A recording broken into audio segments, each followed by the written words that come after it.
Well, the transfer portal is officially open for business. Players and teams have until Friday, April 25th to utilize it. Some already taking advantage. Thousands of names to sort through as we continue to navigate the new era of college sports, including most recently the former Tennessee quarterback Nico Iamaleava, who, of course, elected to transfer after a disagreement with Tennessee regarding his NIL compensation. Nico among the top players in the portal, according to our partners over at 24/7 Sports.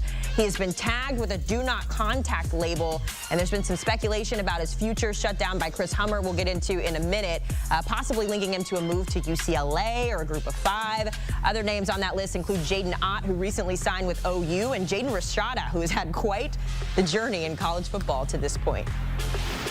We've got 24/7 Sports national college football writer and transfer portal expert Chris Hummer joining us now to take a look at some of those names. Chris, you know where I'm starting. We got to talk Nico Iamaleava, continuing to make waves in the sports world. I mentioned it, do not contact tag on Nico's name. Several schools have already been out on him. What's the latest with Nico, and what does this mean for his future in college football? Well, for those that don't know, usually a do not contact designates that a player has a good idea of where they're already going in the portal. And maybe that is the case for Nico, but he is somebody that when you talk to schools around the country, there's a lot of hesitancy on. I think his breakup with Tennessee really sent the wrong message out into the college football world. And in some ways, it feels like some other teams are trying to make a statement about like the way Nico and Nico's camp handled that situation at the end with Tennessee.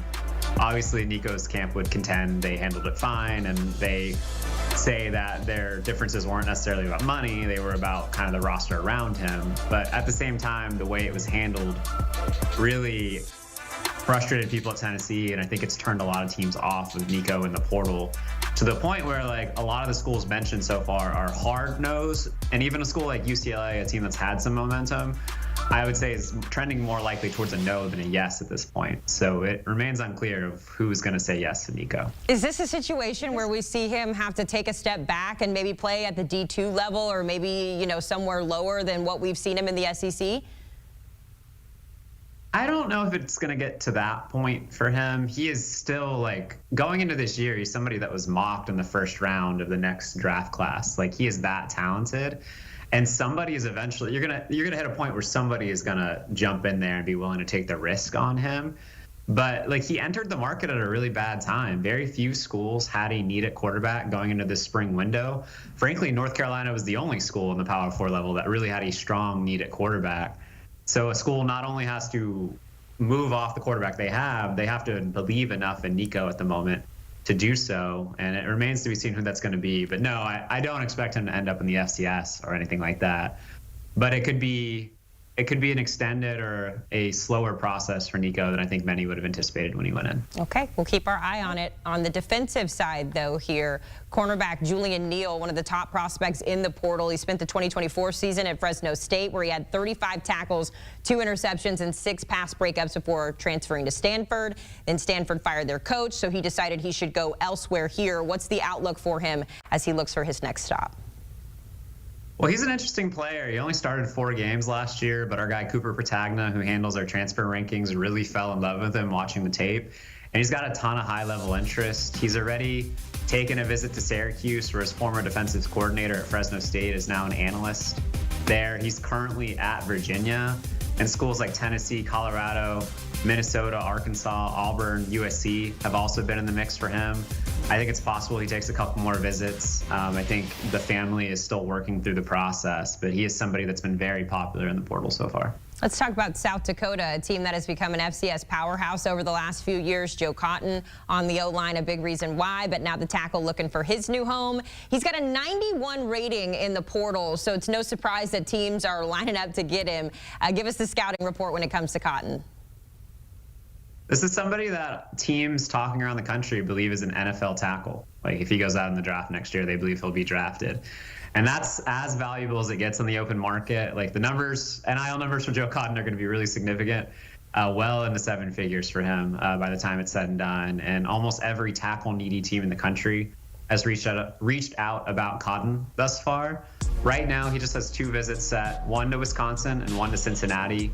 Both schools really need a starting offensive tackle. Wisconsin's need was really aggravated earlier this week when their starting left tackle, Kevin Haywood, went out during spring ball with a torn ACL. So both those teams are really motivated. But a lot of other teams have been in the mix for Joe Cotton, teams like Missouri, teams like Vanderbilt, where his former offensive line coach are. Michigan's called, Alabama's called. So this is somebody that has the who's who of the country calling him, and he's one of the best overall players in the portal right now. I can't believe you didn't choke when you said over to like 7-figure deals there. That's insane to think about, these college players, but it is the world that we're in. Let's go. It's become surprisingly normal the last 6 months or so. There's a lot of players over that number right now. I will never get used to it. Certainly a different time than when I played in college. But we go from best O-lineman to best wide receiver. That's where we find the top 5 prospect in Trebor Pena. Leaving Syracuse, having racked up 84 catches, nearly 1,000 yards last season. He had 9 touchdowns to go as well. I think the Orange maybe thinking they'd have him for another year, but instead, Chris, where would you see him going in 2025? Yeah, he's a dynamic slot receiver who really blew up last season. An early team I've had him linked to is Miami. Miami really needs an impact receiver. They lost Isaiah Horton to Alabama during the winter window. Obviously lost a couple players to the NFL draft, including Xavier Restrepo. So I think that's somebody that can make a lot of sense. But he's also just somebody that's going to have every wide receiver needy team in the country at least giving him a call. He's somebody that Blake Brockermeyer, my colleague over at 24/7 and CBS, had as a top 75 player in the sport going into next year. He's been insanely productive. He can really be a difference maker for a team. So any team with a needed receiver, and there are a lot of them this cycle, are going to call. But I think Miami's going to be very aggressive in this one. Yeah, he had 128 yards and a touchdown in Syracuse's regular season finale. And ironically, that win helped them eliminate Miami from the playoff conversation. So it's always funny to see how these players sort of follow the trends there. We continue the conversation, Chris, with OU. They've been very active in the transfer portal this offseason. Most recently, they added the running back Jaden Ott to the backfield. So they've got their quarterback that they acquired earlier in John Meter, and then now they've got their ground game going. What do you like about the fit when it comes to Ott and his impact on the Sooners offense? I mean, Ott is just one of the best running backs in the country, full stop. I know the numbers don't look great last year, but he was playing through injury the entire season. This was an All-American in 2023, and he was somebody that produced at a really high level for a Cal offense that was pretty up and down. That offense was built around him. And Oklahoma really needed playmakers. That offense struggled a ton a year ago. Part of that, again, was due to injuries. Their offensive line was horrid, multiple injuries. Their top 5 receivers were hurt all year.